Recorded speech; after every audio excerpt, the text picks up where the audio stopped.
Hello and welcome to my channel. It is Thursday the 13th. That's right. And just as the title says, we got ourselves a gem here. At least I think it's a gem. I think it's very, very funny.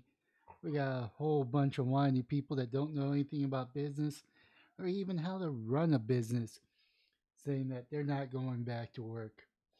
Here's one, the CEO. But like they're going to just stop working? No, they won't.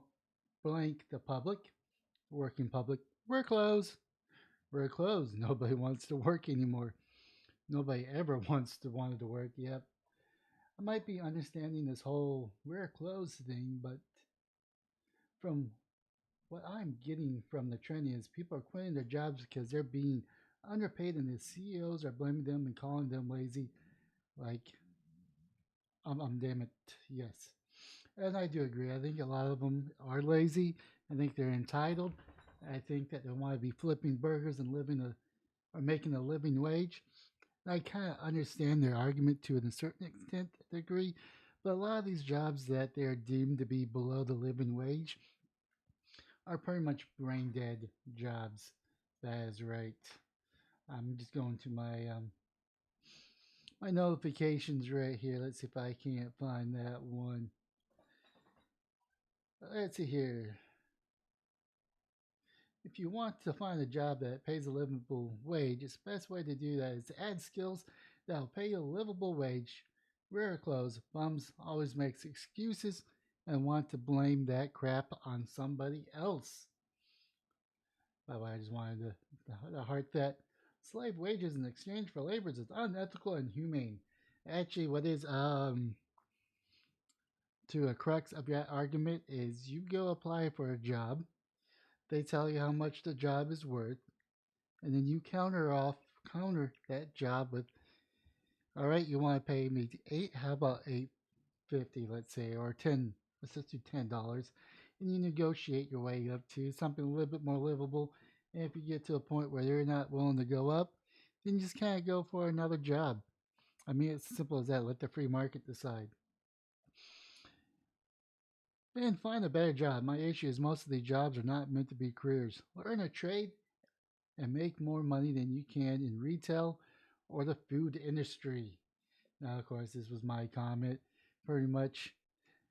So, your solution is to do away with the largest industry in America, food service and retail as a whole, so that everyone can pay money that they don't have to go to trade school or apprentice with not having an income so that they can join an already oversaturated workforce, is what this person responded with. And I don't know where he's coming from. No, I'm saying these jobs that you're complaining are not paying a living wage were never meant to be careers in the first place. They're there just to get experiences and to build your resume while you go to school. So once you get out of school, you can say, hey, I worked here. Here's my experience. And my response is no one's getting rid of them. These are jobs. Jobs are great for high schools and college students to make a little cash while they're in school. There are plenty of ways of making money when you apply yourself. Forcing companies to pay more will lead to less jobs. And of course, this guy said facts. And of course, false. The minimum wage was really never meant to be a living wage. Then why did the president who signed it into law said no business whose depends for the existence on paying less than a living wage to his worker has any right to continue in this country? By living wages, I mean more than the bare subsistence level. It means that the wages of a decent living. Franklin D. Roosevelt, was a communist or socialist who wanted the government to take care of everyone. Share this if you agree that there is no justification for the minimum wage below the living wage. Now, I do agree there is an argument for a state level minimum wage to be higher than the federal minimum wage. Now, places like New York, $10 an hour is not going to get you anywhere. Hell, even probably $25 an hour is not going to get you anywhere. Same place like San Francisco, California, or another city in California that's very heavily popularized.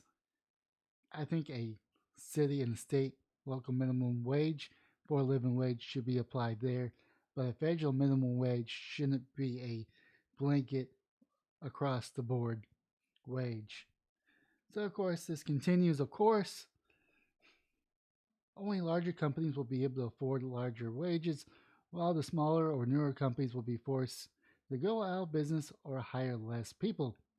Blame the tax breaks already sound corporations instead of tax breaks that's given to small companies in their formidable years where it would mean the most. Instead, companies like Amazon get their piece of the pie while actively having a chokehold on the mom and pop. I mean, that's actually one of the most legitimate responses I've gotten from this guy, to be honest. It is true that the large corporations shouldn't get a tax break. Hell, even the mom and pop shop probably shouldn't get a tax break. But this is where my argument kind of crumbles. Is yeah, Amazon should be paying $15 an hour to $20 an hour for factory work or warehouse work, and that's really where my argument crumbles, and where they actually start having a valid argument. Places like Walmart, places like they have pretty much major chains that could afford to pay their employees. But you know what? Walmart is actually not going to pay their employees any more than someone's willing to accept the job for. So, we are closed.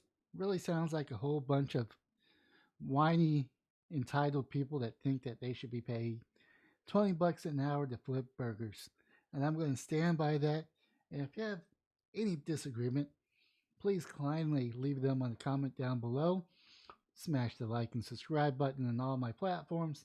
But most importantly, have yourself a wonderful day, morning, or evening.